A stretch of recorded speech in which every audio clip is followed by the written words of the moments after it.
Karena kalau mau kuat, maka karakternya harus super kuat. Nah, yang perlu dipertahankan teman-teman di Indonesia, terutama milenial dan generation Z, karakter Indonesia.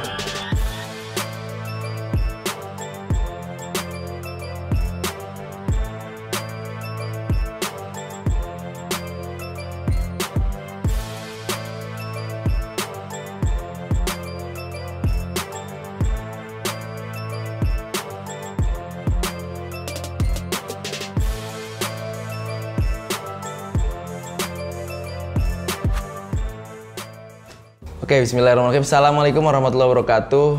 Jumpa lagi bersama saya Arif Fadila di Opsi, obrolan optimis seputar Indonesia.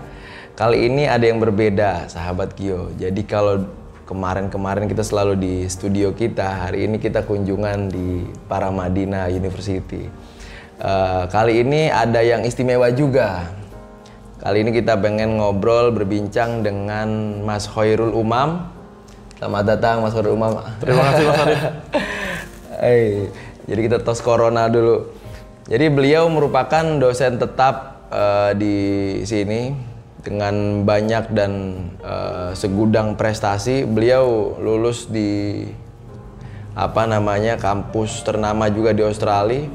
Setelah itu beliau juga sekarang lagi pengen merancang dan merintis salah satu lembaga survei atau lembaga politik, kira-kira gitu Mas ya.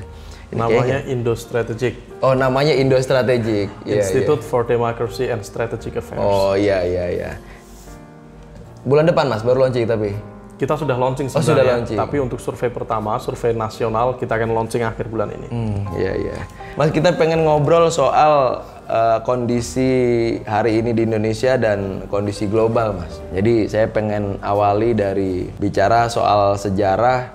Kira-kira perjalanan politik Mas dari tahun 45 Indonesia merdeka sampai hari ini, kira-kira apa sih Mas perkembangan yang muncul, perkembangan yang signifikan berubah ke arah positif, kira-kira apa Mas? Baik, terima kasih Mas Arif dan sahabat-sahabat sekalian. Bicara tentang konteks sejarah Indonesia, ini tentu isu besar dan harus dijelaskan dalam satu rentang 3 SKS atau bahkan satu semester full gitu. Tetapi coba kita mampatkan dalam satu ruang yang lebih efektif.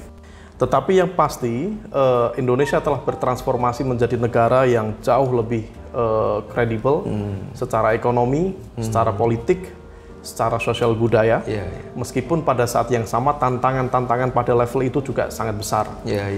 Kalau misal kemudian ditanya yang positif, maka kita harus paham beberapa hal. Pertama, banyak di antara kalangan orientalis yang mengatakan bahwa Islam itu tidak kompatibel terhadap demokrasi. Islam is not compatible with democracy. Tetapi faktanya, sejarah politik Indonesia menunjukkan bahwa demokrasi di Indonesia itu lahir dari rahim politik masyarakat Islam.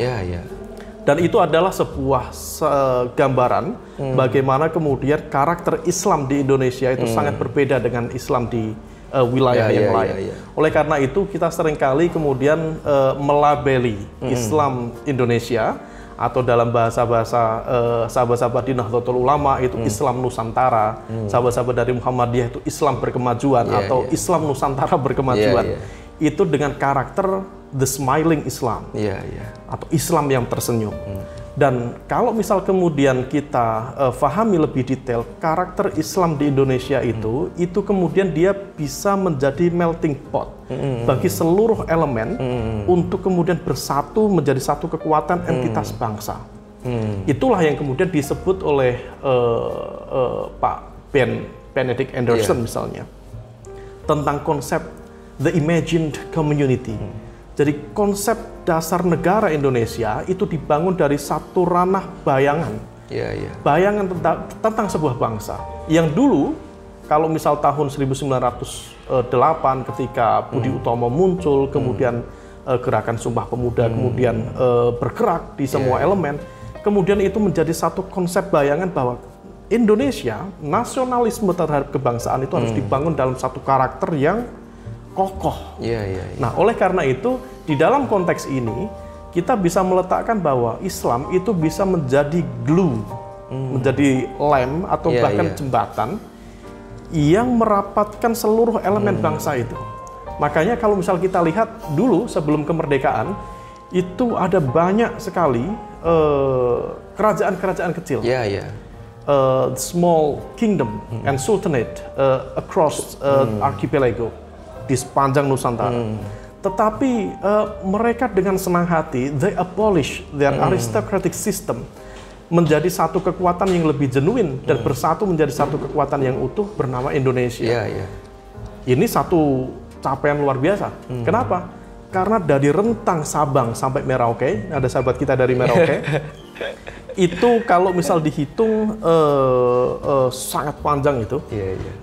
Tetapi kemudian pada saat yang sama, coba kita bandingkan dengan yang ada di Timur Tengah, sahabat-sahabat kita.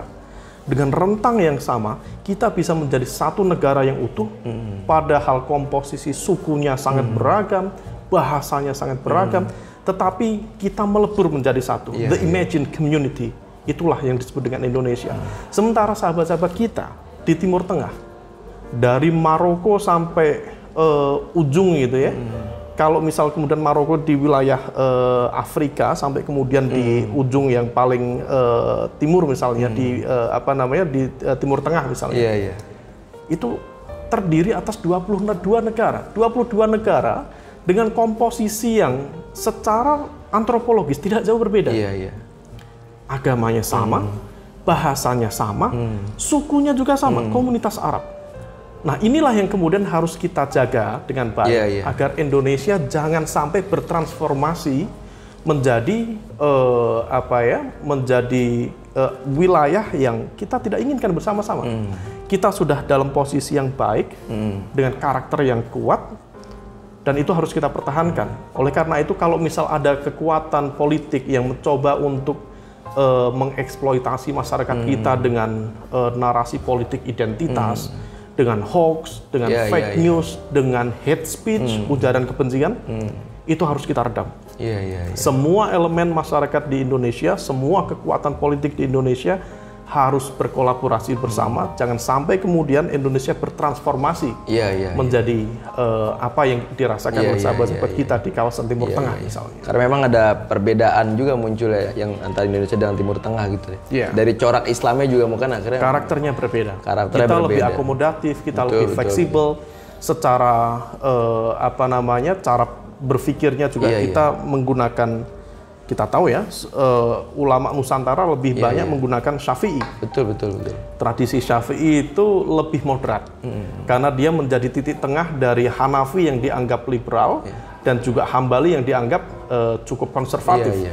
Syafi'i berada di tengah dan itu kemudian merepresentasikan cara pandang kebangsaan kita, cara pandang berpolitik kita, cara pandang muamalah keseharian masyarakat Indonesia. Yang dalam bahasa sahabat-sahabat dari Padang itu, adat bersandi syarak, syarak bersandi kitabullah. Nah, adat itulah yang kemudian harus kita jaga. Betul, memang secara akidah kita berkiblat pada Arab dalam konteks ini adalah akidah yang disampaikan Muhammad SAW di Mekah dan Madinah. Tetapi dalam konteks budaya dan peradaban, kalau dalam bahasanya Pak Yai Said Agil Siraj, kita jauh lebih baik dibanding sahabat-sahabat di sana. Karakter ini harus kita jaga, tidak boleh kemudian dikikis secara perlahan, dibentur-benturkan oleh kepentingan politik apapun, dengan narasi apapun. Ini harga mahal, orang berjuang Mas untuk mempertahankan integritas negaranya. Kita sudah punya integritas dan kita menjadi kekuatan besar. Jangan pertaruhkan itu. Integritas dan identitas, Mas. Dan identitas. Bicara identitas, Mas, dari 1945 sampai hari ini 2021, Mas. Jadi presiden kita sudah berganti 7 kali, Mas. 7 kali dengan kurun waktu yang berbeda. Ada yang 32 tahun, ada yang 9 tahun, sebagainya lah katakan. Kira-kira, Mas, apa yang menjadi pelajaran untuk kita nih, Mas, di kaum milenial katakan, dari Presiden Soekarno sampai Jokowi hari ini? Kira-kira nih bagus nih Soekarno seperti ini nih. Apa kira-kira, Mas, menurut jenengan nih? Ini dilematis ya. Tentu kita harus proporsional ya dalam memberikan penilaian terhadap kontribusi dari para pemimpin kita. Itu yang betul tadi yang disampaikan Mas Arief itu harus proporsional, harus fair dalam menilai. Karena seringkali kita begitu mudah menilai yang negatifnya, sementara yang positifnya kita tinggalkan. Kalau misal kemudian dilihat dari konteks kepemimpinan misalnya, di fase awal kita tahu Bung Karno dan Bung Hatta berhasil melakukan konsolidasi kekuatan politik di level ke-Indonesiaan. Itu menjadi hal yang harus diapresiasi. Nah, pada saat yang sama, konsolidasi awal itulah yang kemudian menjadi fondasi yang paling signifikan bagaimana terbentuknya konsep dasar nation state. Dari situlah konsep nation state itu kemudian mendapatkan pengakuan, acknowledgement dalam bentuk pengakuan diplomatik sebagai salah satu syarat sebuah negara dianggap memiliki sovereignty atau kedaulatan. Kemudian pada saat yang sama kita tahu bagaimana di era Bung Karno ada banyak tantangan, terutama dari aspek ekonomi, benturan konflik identitas juga cukup besar pada waktu itu. Tetapi pada saat yang sama catatan sejarah juga tentu mengcover hal-hal yang cukup kritis, misal bagaimana pendekatan Bung Karno misalnya di dalam konteks mengcapture beberapa persoalan yang kemudian dianggap oleh elemen setelahnya itu kurang baik atau kurang proporsional. Misalnya lahirnya konsep demokrasi terpimpin dan sebagainya. Tetapi itulah sejarah. Maka kemudian ada proses evaluasi dan proses evaluasi itu kemudian bertalian dengan proses politik sehingga kemudian memunculkan kepemimpinan baru. Lahirnya Pak Harto. Kekuatan Pak Harto adalah kemampuannya di dalam menghadirkan pembangunan dan menghadirkan fondasi ekonomi yang lebih kredibel bagi Indonesia yang waktu itu pada akhir pemerintahan Bung Karno itu cukup berdarah-darah, ditambah dengan apa yang terjadi dengan tragedi yang luar biasa G30 SPKI yang itu menciptakan konflik horizontal yang begitu besar. Tetapi kemudian pada saat yang sama mungkin kita masih mengingat apa yang disampaikan oleh Lord Acton bahwa power tends to corrupt, absolute power corrupt absolutely, bahwa di setengah perjalanan awal pemerintahan Pak Harto beliau mampu menghadirkan satu kekuatan politik yang terkonsolidasi dengan baik dan mampu memberikan basis kekuatan ekonomi bagi Indonesia. Karena pada waktu itu ada oil price booming di level internasional yang kemudian memberikan leverage, economic leverage, keuntungan yang besar bagi negara-negara penghasil minyak. Indonesia waktu itu adalah bagian dari penghasil minyak. Itulah yang kemudian melejitkan kapasitas ekonomi Indonesia. Tetapi sama sekali lagi apa yang tadi disampaikan oleh Lord Acton, bahwa suatu kekuasaan yang tidak terawasi dengan baik, maka dia akan berpotensi memunculkan praktik-praktik korup. Nah, inilah yang kemudian menjadi catatan cukup serius, terutama bagi separuh akhir perjalanan dari pemerintahan Pak Harto. Yaitu di mana ada 4 kekuatan utama yang menopang kekuatan Pak Harto. Yang pertama adalah Cendana, kemudian Istana, kemudian senjata, dan yang keempat adalah pengusaha naga. Cendana representasi dari Kroning dan keluarga Cendana waktu itu. Istana konteksnya adalah tentu struktur kekuasaan. Dan istana ini bisa kita kategorikan pada waktu itu adalah Golkar, golongan karya. Sebuah kekuatan politik yang mampu mengkooptasi pemilu di berbagai level. Dengan kekuatan yang selalu mendominasi, rata-rata bisa 70% kemenangan di tingkat nasional. Itu luar biasa. Dengan segala catatannya. Kemudian yang ketiga adalah senjata. Senjata waktu itu tentu direpresentasikan oleh Angkatan Bersenjata Republik Indonesia, ABRI. Dan ABRI telah mampu dimanfaatkan oleh kekuasaan waktu itu untuk menciptakan quote by quote stabilitas politik, baik pada level konteks politik praktis, bahkan atau pada level masyarakat sipil. Semuanya dinetralisir, tidak ada kritisisme. Sehingga pada waktu itu seolah-olah di level masyarakat itu terasa tenang, adem, ayem, tentrem. Sehingga begitu kemudian ada rame-rame, pilih enak zamanku toh. Itu kan muncul begitu. Jadi kayak Nina Bobokan gitu, Mas? Di Nina Bobokan, tetapi dengan cara-cara pendekatan yang represif, karena menggunakan senjata. Betul. Nah, kemudian yang keempat adalah pengusaha naga. Kenapa pengusaha naga? Ini bukan bermaksud menekankan pada aspek rasialistik, bukan. Tetapi pemerintahan Pak Harto waktu itu memiliki niat baik. Karena struktur pembangunan ekonomi kita itu harus terarah. Kalau sekarang struktur ekonomi masyarakat kita itu setidaknya ada tiga kategori. Yang pertama itu misalnya 20% itu kelas elit. Tetapi kelas elit dengan kekuatan kapasitas purchasing power parity yang sangat luar biasa. Tetapi dari 20% itu ada sekitar 5% paling atas itu yang mungkin kita sebut dengan crazy rich. Itu 20% pertama. Yang kedua itu kelas menengah. Kelas menengah kita pada waktu Presiden Soeharto itu mulai berkembang.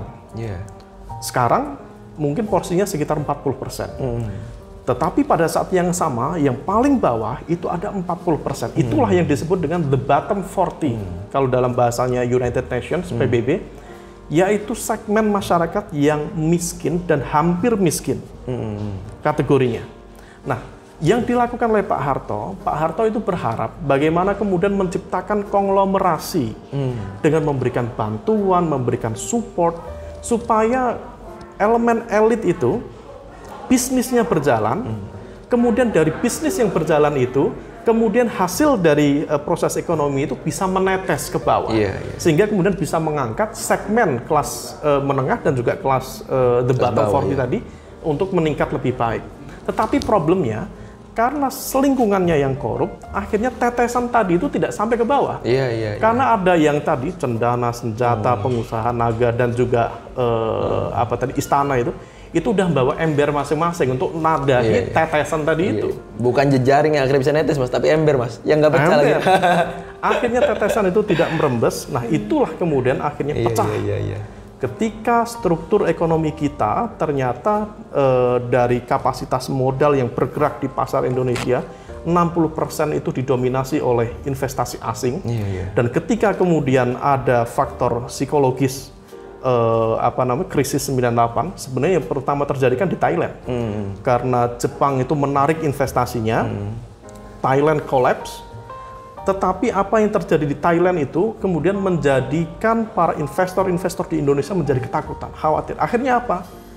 Dolar keluar. Ketika dolar keluar, langsung struktur ekonomi di bawah kekuatan Orde Baru yang waktu itu dianggap sebagai Asian Tiger, macan Asia, kolaps hanya dalam waktu mungkin minggu atau mungkin bulan.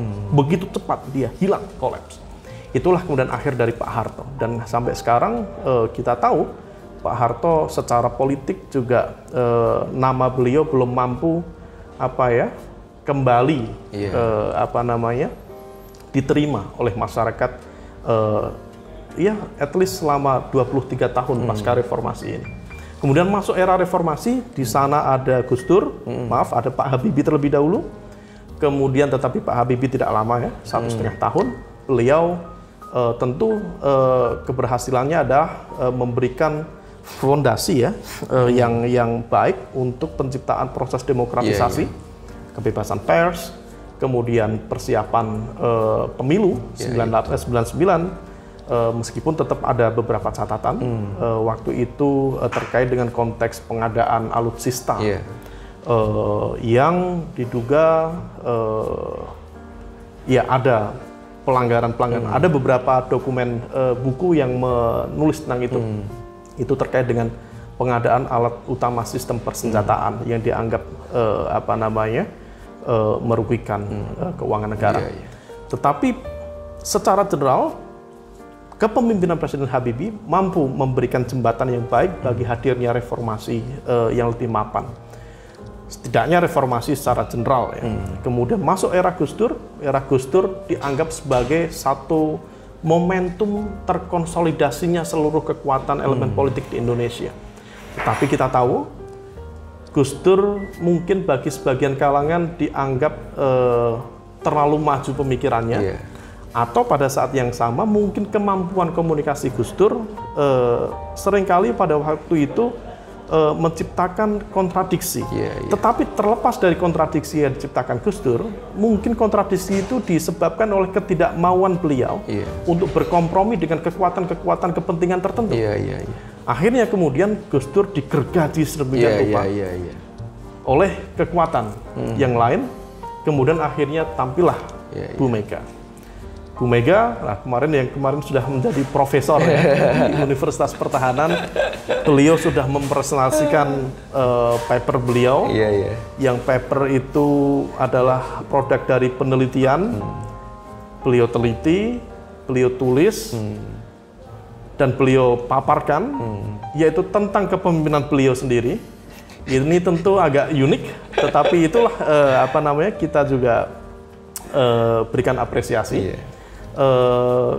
Kemudian di fase Bu Mega, catatan yang paling utama adalah pertanyaan social scientist tentang kredibilitas civil legitimacy, kepemimpinan sipil, karena ini adalah kepemimpinan sipil pasca reformasi yang genuine. Apakah Bu Mega misalnya yang tadi dianggap bertanggung jawab atas penurunan Gus Dur mampu mengkonsolidasikan kekuatannya atau tidak? Tetapi kemudian waktu itu tantangannya cukup besar. Ini situasi keamanan belum stabil, bom masih terjadi di mana-mana.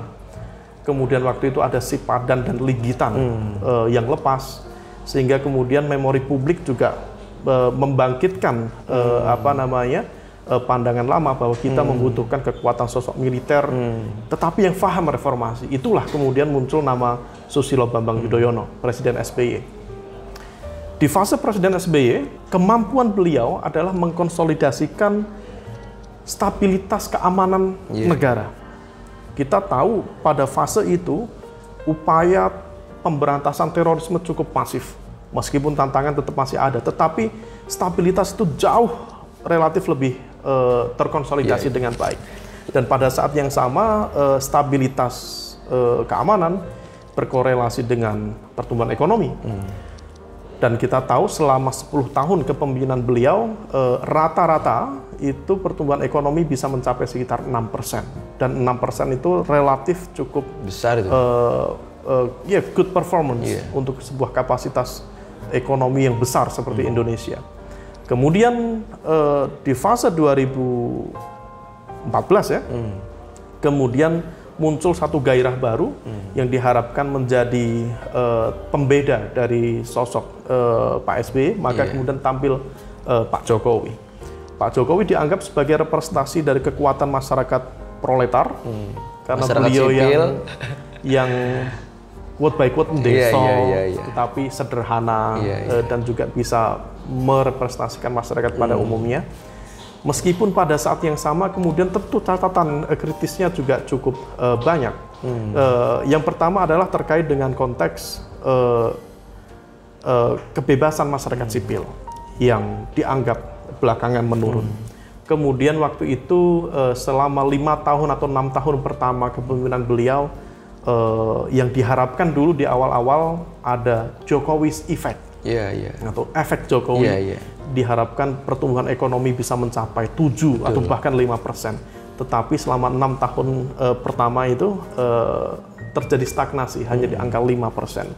Bahkan sekarang dalam situasi pandemi, kemudian akhirnya kita mengalami resesi selama 1 tahun terakhir. Di tahun 2020 kemarin rata-rata di angka 2,2%, minus 2,2%. Dan di kuartal pertama kemarin 2021 juga masih minus. Ini tantangan besar, karena pada saat yang sama kemudian juga pengelolaan simbol-simbol kekuatan ekonomi negara juga harus dicermati lebih detail. Karena misalnya kita tahu ya, beberapa pendekatan yang dianggap belakangan cukup kontraproduktif terkait dengan kapasitas BUMN kita, yang banyak yang mengalami kerugian atau bahkan terlilit hutang seperti Garuda Indonesia, Jiwasraya, Asabri, dan juga yang agak unik adalah BUMN bidang infrastruktur, yang diharapkan semula mendapatkan keuntungan lebih besar dari proses investasi yang cukup eksesif gitu ya, cukup besar di segmen pembangunan infrastruktur di Indonesia. Tapi ternyata dampaknya berbalik. Nah, tetapi itu catatan kritisnya. Tetapi pada saat yang sama, yang perlu kita apresiasi dari kepemimpinan Pak Jokowi adalah beliau mampu dan menunjukkan ketegasan di dalam konteks upaya merekatkan fondasi keindonesiaan. Pro terhadap kelompok minoritas, kemudian sikapnya firm di dalam konteks mempromosikan Islam Nusantara konteksnya ya.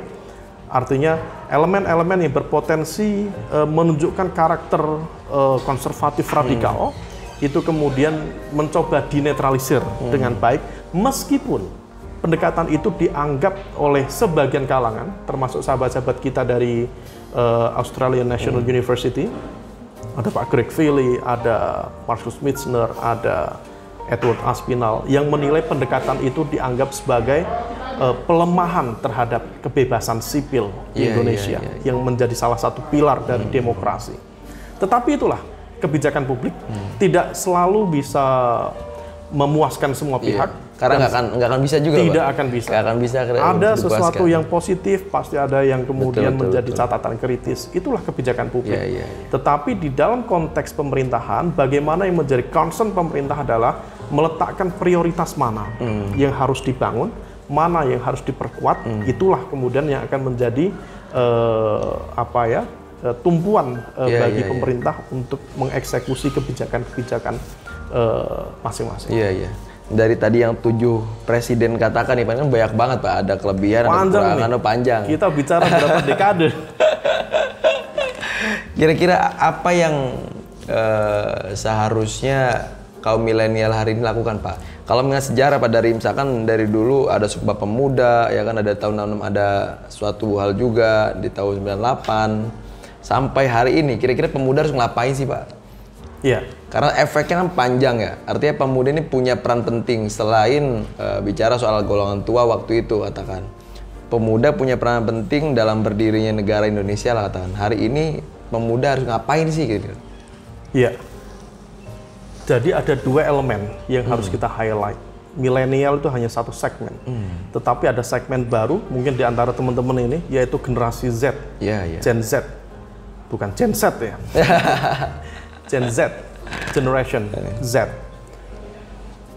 yaitu satu generasi yang pola komunikasinya, model pendekatannya itu sudah sangat berbeda.